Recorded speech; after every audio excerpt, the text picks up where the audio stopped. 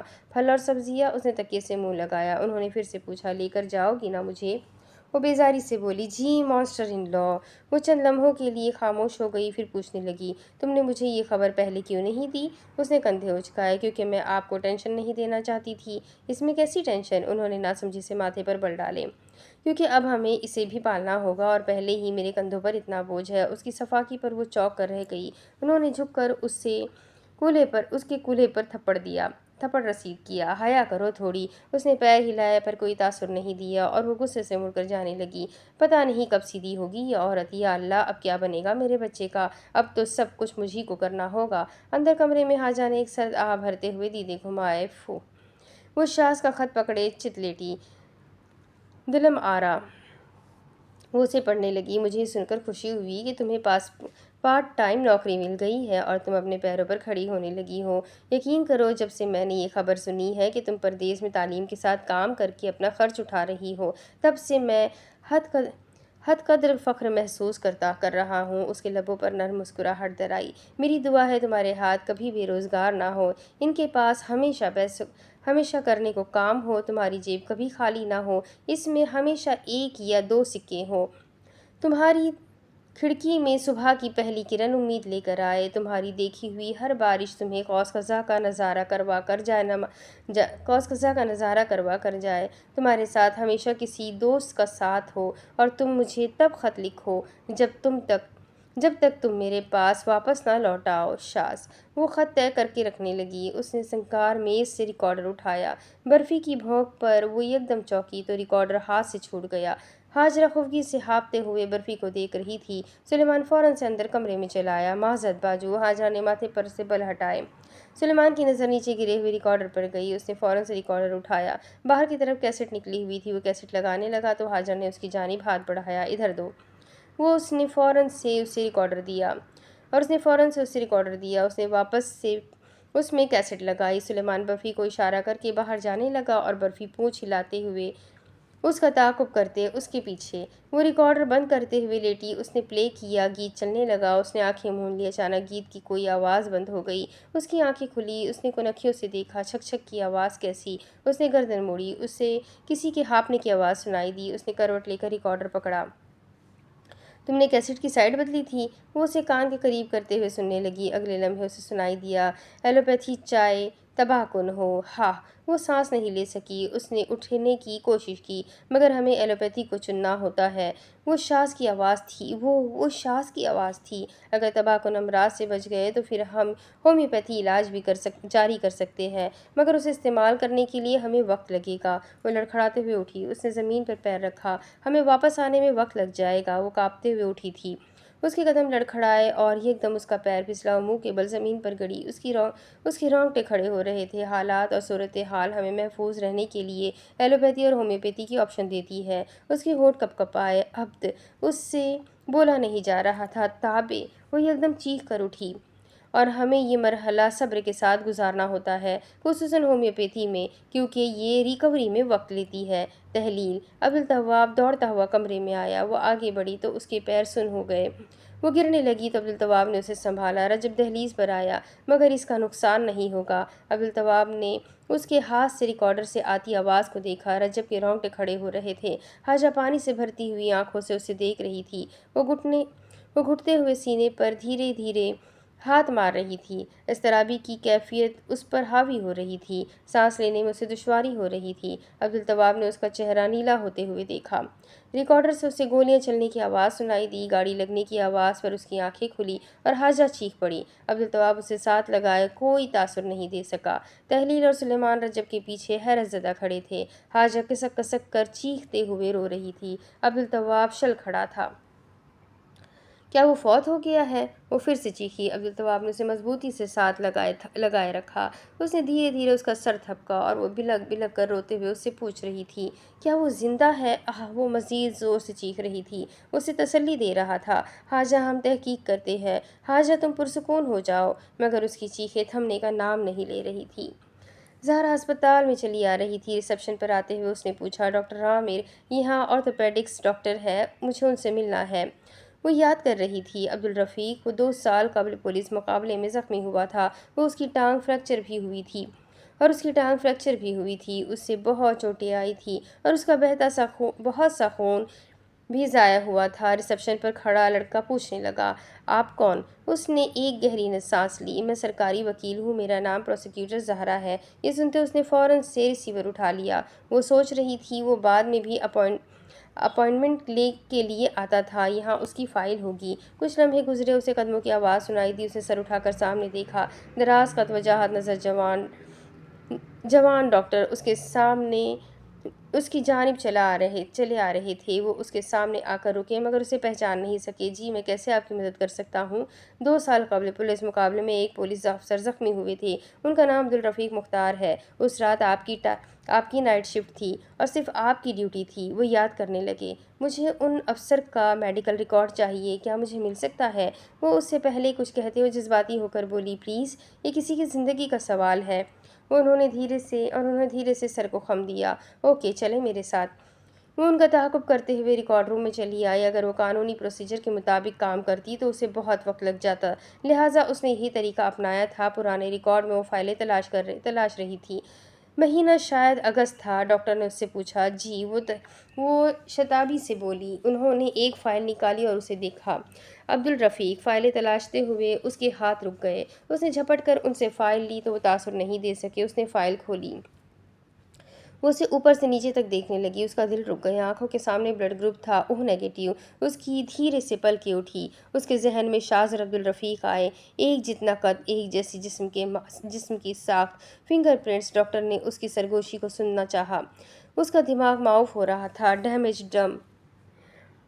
اس کا توازن ہل گیا۔ وہ گر کر بیٹھی۔ ڈاکٹر چونک گئے۔ زندگی ہر ایک کے لیے عالم رویا نہیں ہوتی۔ وہ جیسے عبدالرفیق کو دیکھ رہی تھی۔ میں دنیا کو اس امید سے چھوڑ رہا ہوں کہ میرے کہے چند الفاظ تمہارے دل میں ایک خط بن کر ہمیشہ رہیں گے۔ مجھے امید ہے میں اپنے قدموں کی چھاپ تمہارے دل پر چھوڑ رہا ہوں۔ مجھے امید ہے تم یاد رکھو گی۔ میں نے خود کو کبھی عظیم انسان نہیں کہا، لیکن میں عظیم تھا کیونکہ تم نے مجھے چنا، اور میں جانتا ہوں میرے بعد تم ہوگی جو میرے لیے رو گی، میری قبر پر فاتحہ پڑھو گی، مجھے یاد رکھو گی اور محبت پر پھر سے یقین کرو گی، کیونکہ جو محبت پر سے یقین اٹھوا دے وہ محبت نہیں ہو سکتی۔ وہ فرش پر ہاتھ رکھے کسکتے ہوئے گریہ کرنے لگی۔ آنکھوں میں سے گرم گرم آنسو ٹوٹ کر گال پر گر رہے تھے۔ ڈاکٹر اسے خاموشی سے دیکھ رہے تھے۔ تمہیں موقع دینے میں تمہارا کیا مفاد ہے؟ اسے سادگی سے اسے دیکھا اور کہنے لگا، تاکہ میرے مرنے کے بعد کوئی میرے لیے دعا کر سکے۔ وہ حلق کے بل جھک کر بآواز رو رہی تھی۔ میں چاہتا ہوں میرا ایک گھر ہو، میری زندگی کا ایک مقصد ہو۔ اسے وہ ریسٹورنٹ میں اس کے دوستوں کے سامنے کھڑا اپنا تعارف دیتے ہوئے دکھائی دے رہا تھا۔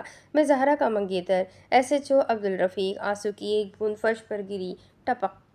مجھے نہیں پتا تم سے آج تک یہ کسی نے کہا ہے کہ نہیں، لیکن ایک مرد ہونے کے باوجود میں یہ تم سے کہہ رہا ہوں۔ تم اس مرد کے معاشرے میں ایک بہترین عورت ہو۔ تمہیں کسی کی ضرورت نہیں ہے، میری بھی نہیں۔